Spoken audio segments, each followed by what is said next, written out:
السلام عليكم. ومن هذا المنبر كنشكروا القناه ديالنا اللي ديال المحمديه في طلب بريس اللي ديما كتابعنا وديما كتاخذ الخبر ديالنا وكتعطيه المصداقيه الحمد لله.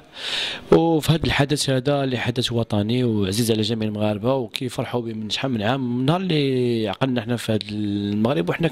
كنحتفلوا بهذا الحدث هذا، لان كيعاودوا لنا الاجداد ديالنا والوالدين ديالنا بان هذا حدث عظيم كان داز.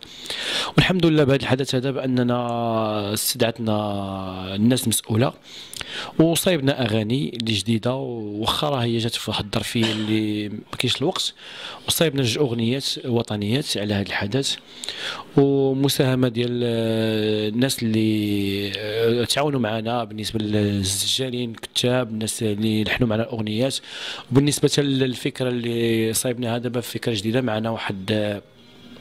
الافريكان بيركيسيونيست بوبو،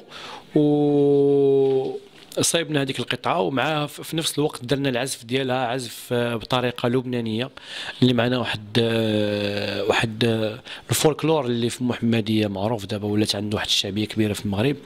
اللي هو ابو طه، كيدير عازف على الطبل وكيحمل الشعار المغربي ديما في جميع المواقف وجميع المناسبات. وفي هذا السياق هذا كنقول بان حنا ديما كنحتفلوا باي حاجه وطنيه، وكن ديما الشعار ديالنا الله الوطن الملك. ومن هذا المنبر هذا غدا اللي هو يوم 20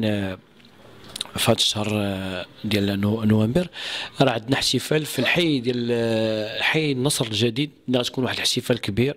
جميع الساكنه ديال الحي بانها محتفله بهذا عيد الاستقلال ديالنا، وغتحضر جميع الفعاليات ومنهم فنانه كبار ومنهم مؤطرين منهم ممثلين، اللي غادي يكون ان شاء الله ابتداء مع 10 ديال الصباح، وغادي يكون بواحد الطريقه اللي هي شعبيه لاول مره. حنا ما بغيناش نديرو شي حاجه مفبركه سينمائيه، حنا بغينا نصايبوا داك الشيء اللي شعبي اللي نخليوه مفاجاه كما يقولوا.